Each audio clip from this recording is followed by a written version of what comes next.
Okay, welcome back. We are going to do Daf Yud Tes. We're going to do page 19, but we're going to start at the last line on Daf Yud Ches on the base 18b. Amar Rav Ada bar Yitzch, Amar Rav Ada bar Ada, Amar Rav bar Ada, sorry, Amar Rav bar Ada, and Amar Rav Yitzchak. So we've been talking a lot about Bikurim, and we talked about the idea of Bikurim if you need both aspects, because there's two steps to bring Bikurim. Bikurim is good idea. Bikurim is it says that there's two things. Bikurim, you have to bring the first fruit. So okay, so that's the basic of the mitzvah, is to bring the first fruit. So the idea is that when you notice the first fruit, you put a string on it, right? So then when you see it grow, and when it's ready, you have to bring a basket of the first fruit to the Beis HaMikdash, to the Kohen. And the pasuk says that when you bring it, you have to do two things. First of all, you have to put it down by the Kohen. And then the second thing is that you have to make a statement. And the statement is the psukim. So we famously know those psukim because the whole Haggadah Shal Pesach, the whole Haggadah the whole part of Magid is based on those verses that you say by Bikurim, which is a brief history about the Jewish people going out of Egypt, not slaves anymore, having their own land, and now thanking Hashem for the plentiful of the land, and then say Ve'inei Avesi, and here I brought my first fruit as a thank you. So that is in a nutshell what Bikurim is. So let's continue. Amar Rabbi Yitzchak, Amar Rava Barada, Rava, the son of Ada, says in the name of Rabbi Yitzchak, Bikurim me'emasai chayavin aleyah. When are you?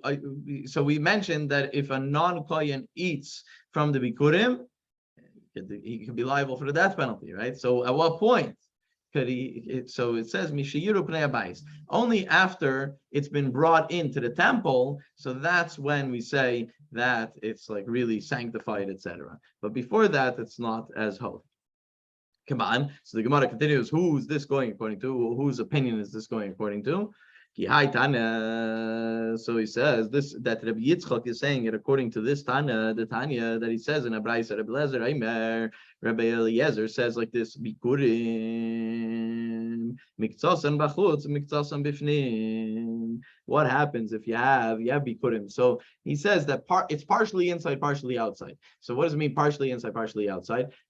So if you want to go split hairs like the Gemara does, you'll say that it's one basket, that part of it is in the inside and part of it is on the outside. But you could also be talking, I think, I might be wrong, that you could be talking about two baskets. The same guy brought a few baskets. He didn't just bring one basket. He brought, and one of them he already schlepped inside. The other one is waiting outside, right? So wait, the Gemara splits hairs even more. So it's not this is not the extent of it. This is already easy to understand compared to what the Gemara is going to bring up later. So if partially inside and partially outside.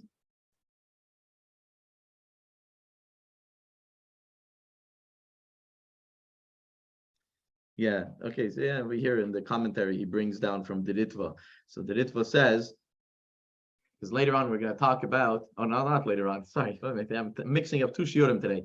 Today, the Rambam that we learned today was talking about the laws of Shabbos, about carrying on Shabbos. So carrying on Shabbos, it has to be the full thing. So the Rambam says that if you have a container and it has a lot of small things inside, the example that the Rambam gives is mustard seed, a bunch of mustard seeds inside, right? So even if part of it was taken out into another domain and not the other part, since it's in one container, the container makes it all into one. So until the whole container goes out of the domain, it's not good, right? So this concept. So here the Ritva says that either he holds that if it's in one basket, it's not one and it's all separate and therefore partially inside, partially outside, could be that way.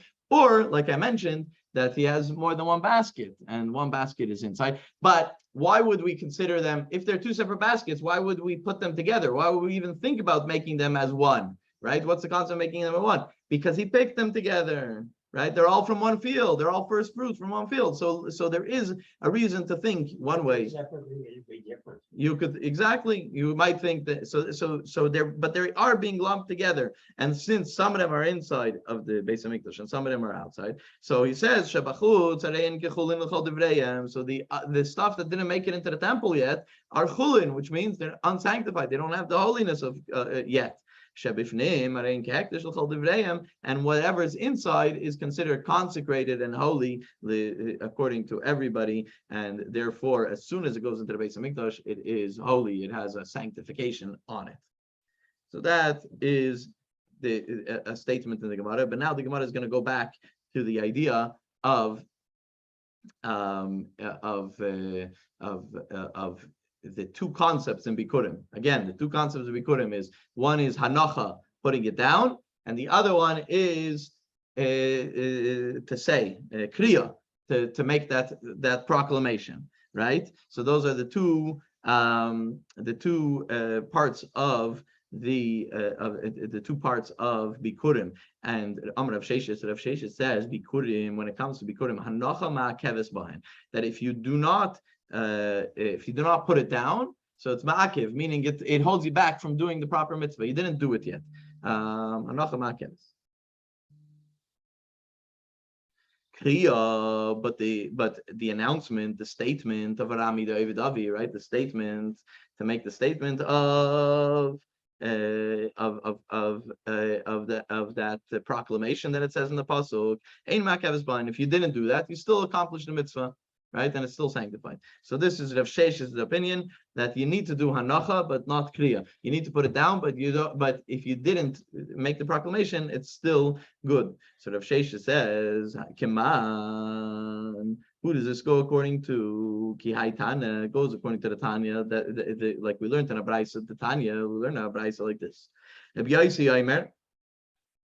Rabbi Yosi says, "Shloisha dvarim mishum shloisha zkenim." 3 things from 3 elders. Okay, and one of the 3 things, he's not going to mention all 3 things. He's only going to mention the one thing, one of the 3 things. Rabbi Shmuel says it says so. Rabbi Shmuel is discussing about another issue. What's the other issue? The other issue, and we talked about it here in this Gemara, Meiser Sheni. Meiser Sheni is a certain type of tithes that you have to bring to Yerushalayim and eat it in Yerushalayim. It doesn't have to be brought into the temple, but it has to be brought into Yerushalayim and eat it in Yerushalayim. If you live far away, you're allowed to sell it, and with the money, buy more produce when you come to Yerushalayim and make a big kiddush and share, etc., and eat it in Yerushalayim. Okay, so that is Meiser Sheni. So Rabbi Shmuel says, Yachol Yala Adam Meiser Sheni Bizman Hazeh Yerushalayim V'Echlenu. You might say that even after the destruction of the temple, you should still bring Meiser Sheni. You should still bring this tithe and eat it in Jerusalem. Vidinu. He says, no, that's not the halacha. The halacha is that we don't do it, and he learns it based on an idea of mamatzino, or it's similar to the idea of a kal v'chemer and mamatzino, just like we find in one place, so we find in the other place, and he's going to compare it. It's a comparative idea. So he says like this, that you might think that Meiser Sheni you eat in Yerushalayim, but no, why? Because bechor Ton avos makim, because when it comes to the firstborn animal that has to be brought as a sacrifice, so that you have to bring it to Yerushalayim. Meiser Sheni ton avos makim, and then similarly when you talk about this tithe B Meiser Sheni, also you have to bring it to Yerushalayim. So ma becher einay ela b'fnei habayis, af Meiser einay ela b'fnei habayis. Just like when it comes to becher, you don't bring it unless there is a temple. So we learn from there, is similar that Meiser Sheni also that has to be brought to Yerushalayim. It's only in a time that the temple stands. In a time that the temple doesn't stand, you do not bring Meiser Sheni to Jerusalem. So he says, 1 second, but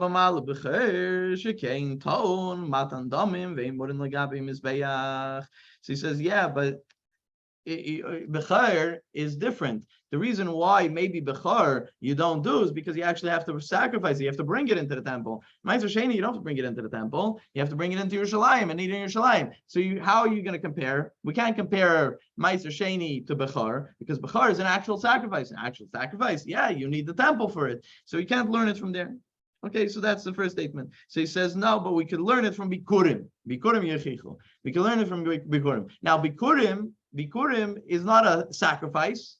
It's an idea of bringing first fruit, to Jerusalem, right? And you don't have to bring anything on the, and not only that, we don't bring Bikurim today, right? Bikurim only happens in the time of the temple. So if Bikurim only happens in the time of the temple, so then Meiser Sheni should also happen only in the times of the temple.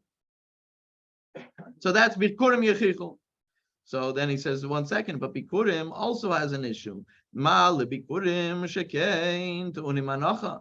There's a certain stringency, there's a chaimer, there's a chumrah when it comes to Bikurim, that Bikurim needs hanocha, needs that you should put it down. The Meiser Sheni that you bring, you just need to put it out. Yeah, you need to eat it in Yerushalayim. There's no extra stuff. Bikurim is obviously more chamor, is more strict because you need to put it down. Where do you need to put it down? You need to put it down in the temple, right? So if there's no temple, if there's no kohen working in the temple, so then what kind of Bikurim are you going to bring? So therefore, you don't bring Bikurim when there's no temple. But Meiser Sheni, maybe still we would say that you need to bring it even at a time that the temple there's no temple. So now he says, so he says, no, we're going to learn it with a hekish. We're not going to learn it with a kal v'chemer, with a mamatzino. We're going to learn it with a hekish. Talmud loymar v'chalto l'fnei Hashem leikecha. It says you're going to eat it in front of Hashem. Makish meiser lebecher. So now we learn it from meiser from bechar.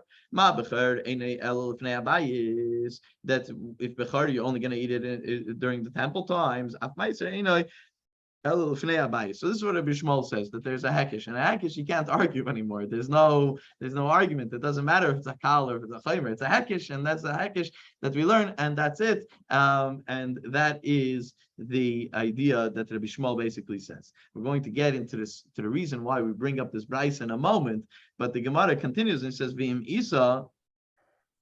Oh, why can't you argue? Huh? Why can't you argue about a hekesh? Because a it comes from hekesh is like a gzera shava. It has to be an accepted hekesh. Otherwise, everything's a hekesh. Everything follows something else. Meaning a hekesh with a tradition you can't argue on. Yeah. So obviously this is a hekesh with a tradition. Right? Yeah, I mean, of course, he would have mentioned it if it's a hekesh that he came up with, obviously, right? So a hekesh with a tradition, you can't argue with, and that's the end of the story. So the Gemara though over here, when it says Bikurim is going to be that connection, but what the Gemara then continues, it says no, Bikurim has an extra stringency that you need to do anacha. What is that teaching us? It's coming to tell us what does Gemara see from there? That he only mentions one stringency about hanacha. He doesn't mention kriya. He only mentions the idea that bikurim has to be put down, and he does not mention that by bikurim you have to make a statement. If you're not going to mention that by bikurim you have to make a statement, so maybe this statement is not ma'akev. Maybe this is what his opinion, Rabbi Shmuel's opinion is, that you don't need, that yes, ideally you should make that statement, that proclamation, but if you didn't, it's okay. And therefore he doesn't mention it as a chumrah here, only the hanacha, only the fact that you have to put it down, because that is a chumrah that applies, and it's ma'akev, it holds you back from doing the mitzvah properly. So the Gemara asked Vim Isa, and if you're gonna say, and if there's a halacha that kriya, the proclamation is ma'akev, holds you back from doing it properly. So he said lifreif. He should have put that part of the question, and he should have said ma'ale bikurim she'kein tu'unin kriya v'hanacha, that bikurim is more chaymer, is more chamor, and you can't learn a kal v'chaymer from it because it needs kriya and hanacha. Why is he only mentioned hanacha? Yes. I always have the same problem.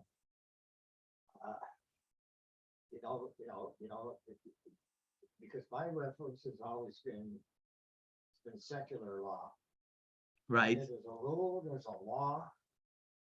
It's got to be obeyed.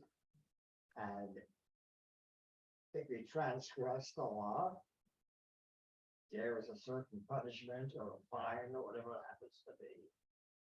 It's pretty cut and dry.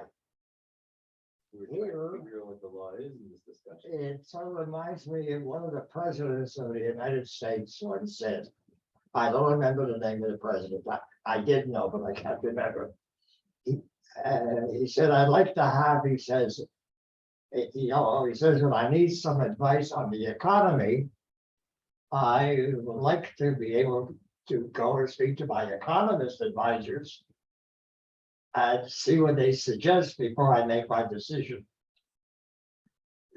So he says, but the problem is, he says, I wish that I had an economist who had only one arm. Okay, it says on the one hand and on the other. Yeah, exactly. And here I find it over and over again. I mean, it's splitting hairs. So this is not the case when someone comes to be adjudicated, comes to court and says, what's the halacha for this? Then you give him the halacha. But what's the halacha based on? It's based on discussion. Yeah, So the discussion, these are minutes of discussions in the yeshiva, and then they come to the halacha. This of course, because if you're just gonna have halacha without discussion, then you're in trouble. So did we come to the halacha yet or not yet? I mean, I know when you're studying as a student, you're sitting all day and you're arguing a word or a phrase. Right. If Yeah. I had to do that all day, I'd go nuts. Like a lifetime study. I mean, how do you make up your mind of what can and cannot be done? It depends who said what, when. And that's what we're reading. Yeah. And we're The reading. label. Yeah. So did we come already to the halacha or we're coming to it? About what? If you have to make the Bikurim, if you proclamation. need, if you need with Bikurim, Is it easy? Hanacha and Kriya. I don't think the Gemara finally comes to a conclusion. Because originally it talks about Rabbi at the beginning there were of three it. opinions. Well, It says, wait a minute, what you have it here says, is, it's possible that some students are, I guess, follow one rabbi, and other student follows another rabbi that doesn't agree with the first. no, but there's one halacha. But There's one ultimately, there's one halacha. Ultimately, it comes to Because it everybody says here on follows pa- the halacha, even if it's not like their opinion. Because here it says on page 121 that the priest then places, first he says a wandering Aramean was my, So again, It doesn't seem clear to me. it's not. Yes, I always ask: is it clear? Clear as mud, right? It's not supposed to. It's not. It's That's my problem, because I went to school at law school. right, but it's not. We're not looking. We're not looking for a black and white. For a black and white answer. We're We're looking for a discussion. And if you're looking for black and white, we can open up a Shulchan Aruch, go up a Jewish law. Very boring. Then we have a set of Shulchan Aruch right here. I can show you. Set of books that tell you all the law. The laws, and this is how you should do it. This is what you should do, This It's a is what it's based on. based on the This is how discussion. they got to the laws. Yeah. Okay, let's continue. I looked up the Jewish book of law. I'll It's show in you. the house in the house, I'll show you. I'll show you. and, I'll show you after. I'll show you after the class. okay. I'll show you. So let's continue. So basically, what we said that based on what Rav Sheshes says over here is that that putting it down is needed, but making the statement is not ma'akiv, meaning it doesn't hold you back from doing the mitzvah. So Amar Rav Ashi, Rav Ashi tells Rav Sheshes, hold on a second. Nilu kovaleka. Let's say that you don't need to make the statement in order to do a proper bikurim. Let's say, right? But mitzvah mileka, but it's still a mitzvah to make that statement. That statement is still a mitzvah. It's still a part of it, right? So lema mitzvah lifrech. So meaning when he made in the statement that there is a certain stringency about bikurim, and he only mentions putting it down. So why didn't he mention also the proclamation? So the first statement that we said, he doesn't make the proclamation because it's not ma'akiv, it doesn't hold you back from doing the mitzvah. But still, it is part of the mitzvah. It is a mitzvah to do it. So it's still a chumrah. It's still a chaymer, and the kal v'chaymer, he should have mentioned it. So Elamar Rav Ashi, so Rav Ashi said, so your whole argument doesn't really fit. Kivan the ika bikure yager. That the reason why he doesn't mention the reason why he doesn't mention that there is a statement, a proclamation, is because there's sometimes that a proclamation is not done. When is a proclamation not done? When you have a convert that brings bikurim, according to some opinions, Rav Ashi is going according to those opinions that say that. But according to some opinions, that a ger, a convert, doesn't say that doesn't say the proclamation. Why? The boy Meimar Asher Nishba Lavisenu, because part of the statement is that it was a commitment, a promise from Hashem to my forefathers. If he can't say that, right? So therefore, a ger, according to some, so machlekes in another Gemara if a ger says it or not. So therefore, so Rav Ashi says that it must be that Rabbi Shmuel goes according to the opinion that the ger does not make that statement, and therefore, like Psikole, he didn't want to mention it because it's not mentioned across the board, and if it's not mentioned across the board, putting it down is across the board. Everybody has to do it. Okay. So now the Gemara asks, "V'leder dina." So now.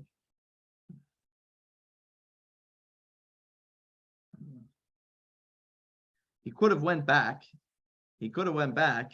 And he could have said that b'char yechiach. That if you're going to say that bikurim has a stringency. What's the stringency of bikurim? Is that you have to put it down. So therefore, it has a stringency. So then he could have went back. The Gemara could have went back and said b'char yechiach, because by b'char, meaning we could use both of them to learn. B'char, you don't have this idea of putting it down. Pesi b'matzad, you follow the common denominator of them, right? Follow the how do these three all have a common thing? What's the common denominator between all of them? Is that they all bring to Yerushalayim, right? So therefore, anything that you bring to Yerushalayim, we don't bring after the temples. There's no temple after the temple's destroyed. Meaning, you're going to bring me a chumrah by this one and a chumrah by that one. But forget about the chumras. Let's follow the common denominator between all of them, right? Because they don't have all the same chumras. So that's what they said. That's part of Ishmael's exactly. Yeah. Should look at it's one of the 13, if you remember. Yeah. So Mishum Deikel Mifra. So the Gemara answers because you could upshlug, you could retort, you can ask on that statement. But you can't, because there is a common denominator between Bechar, the firstborn, and Bikurim, the first fruit. What's the common denominator that you don't have by Meiser? Is that it has to go by the Mizbeach, right? Since it has to go by the Mizbeach, so therefore they have a chomer over the other ones, over Meiser Sheni, and therefore we don't learn Meiser Sheni in a Mamatzino, in a Kal V'chomer from Bechar. We don't learn it in a Kal V'chomer from the first fruit. We only learn it from the Hekish. Okay. Now the Gemara continues and discusses Rabbi Shmuel's opinion. He says, Makkos. So now, why would Rabbi Shmuel think that they're different? Why would Rabbi Shmuel think that there's a difference between Bikurim, for example, and Meiser? What's the thought process? So there's two ways we could learn it. So just going to tell it to you outside for a moment, and then we're going to see it inside. There's a concept of Kedusha Rishaina and Kedusha L'Shaita. There's a concept of that an original holiness, and that maybe you're going to say, since it was originally holy, it stays holy forever. Or do you say that it was a momentary, it could be a few hundred years, but still, it was a momentary Kedusha. It was a Kedusha for a certain amount of time, and that's it. So that's what he's going to say. So he's going to say, I kasavar, does Rabbi Shmuel hold that Kedusha Rishaina, that the original holiness that was in the Beis Hamikdash, Kedusha Shaita, it was only a momentary Kedusha, meaning the amount of years that there was an actual Beis Hamikdash, and now it became holy forever, became sanctified forever, and therefore, when it says to bring something of Hashem Lekechem, it could be that you bring it to Yerushalayim. So in that case, afilu bechar nami. In that case, we would say that even a bechar should also be brought in today's world, right? Because there's still a holiness forever that's found where the Beis Hamikdash was, and that's one way to look at it. But if you're going to think the other way, that the original Kedusha and the Kedusha that was there by the Beis Hamikdash was there for that time, but it doesn't stay on forever, right? So then afilu bechar nami tibai. So now we're not sure what to do by bechar. So which way is Rabbi Shmuel? Why is Rabbi Shmuel having this not like not sure which way? Where is that coming from? What's his thought process? What's his fun? So the Gemara explains, Amar Avina, Leilam Kasavar. So the real opinion is that Kedusha, that the sanctification, the holiness of the Beis Hamikdash is Kachal L'Shaitav, like Kachal L'Silavim. It's sanctified then for that time, but not forever. V'hacha. And over here, when we talk about the hekesh of Ma'aser Sheni to Bechar, is talking about Bechar shenizrak damai kedem Bechar and Abayis, Bechar of Abayis v'adayin b'sarei kaya. So you talk about splitting hairs, talking about a scenario where a firstborn animal that has to be brought as a sacrifice, it's brought as a sacrifice into the Beis Hamikdash, and the blood is spritched on the side of the Beis Hamikdash, and then the Beis Hamikdash is destroyed, and you still have the meat. What do you do with that meat? Talk about splitting hairs, right? And so in this case, what do? There's a hekesh from the. What do you do with the meat based on what it says in the pasuk on about the blood? What does it say? As damam tizrek on mizbeach, it says to throw to spritch the blood on the mizbeach, and then it says ubsarim yelecha, and that the meat will be for you. So what's the drasha from there? That just like the blood has to be spritched on the mizbeach, the meat can only be eaten as long as there is a mizbeach. If the mizbeach was destroyed, if the Beis Hamikdash was destroyed, you can't eat it anymore. And that's so now the Gemara says that he learns Rabbi Shmuel. It's interesting when we looked at that brisa, he tried a few times to learn it with a mamatzino, like a Kal V'chaimer type of style, and then ultimately he learns some makish meiser lebecher, right? So and ultimately he learns it as a hekesh, and that's the whole statement over here. So keep in mind over here that there's two hakishes over here. There's one that he learns that the meat of a bechar sacrifice has to be similar to the blood. So if the blood has to be by a mizbeach, so therefore the meat can only be eaten if there's a mizbeach in existence. So if there's destruction in the temple, can't eat that meat. That's the first hakish we learn. And then, so now we know that bechar only applies in the Beis Hamikdash based on that hakish. And then we learn Ma'aser Sheni as a hakish from bechar.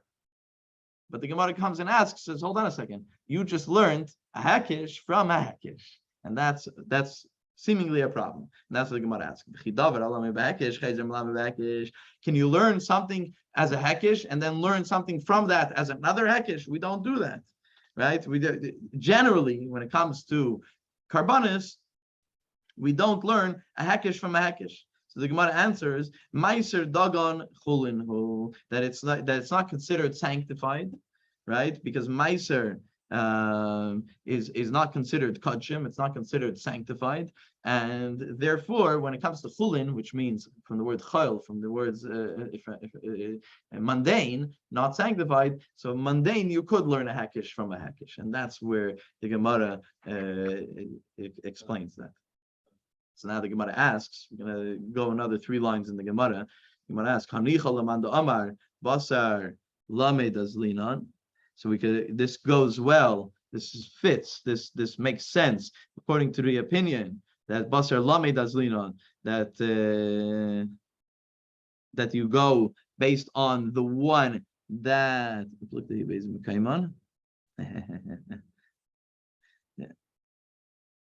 that you go according to the one that you're learning out,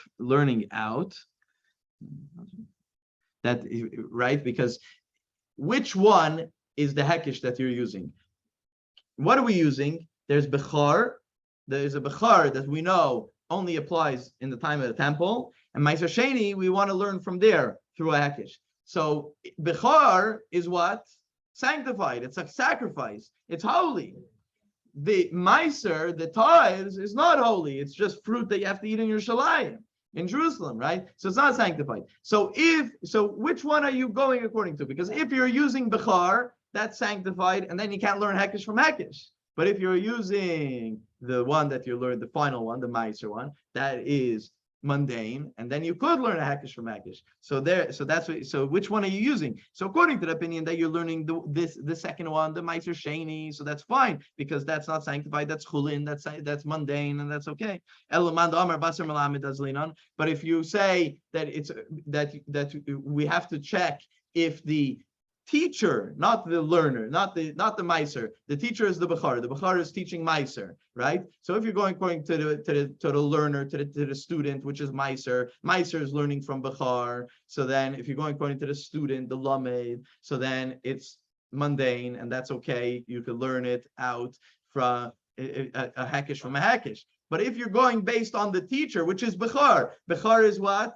Kodesh, it's Kodshin, it's a sacrifice. So if you go, if that's the one you have to check if it's and if it's sanctified, and then you can't learn a Hakish from a Hakish, right? So that's El Mandamar Basar Melamed Azlinan, Michael Meimar. What are you gonna say? How are you gonna learn it? So the Gemara says, no, the original Hakish is not even a Hakish.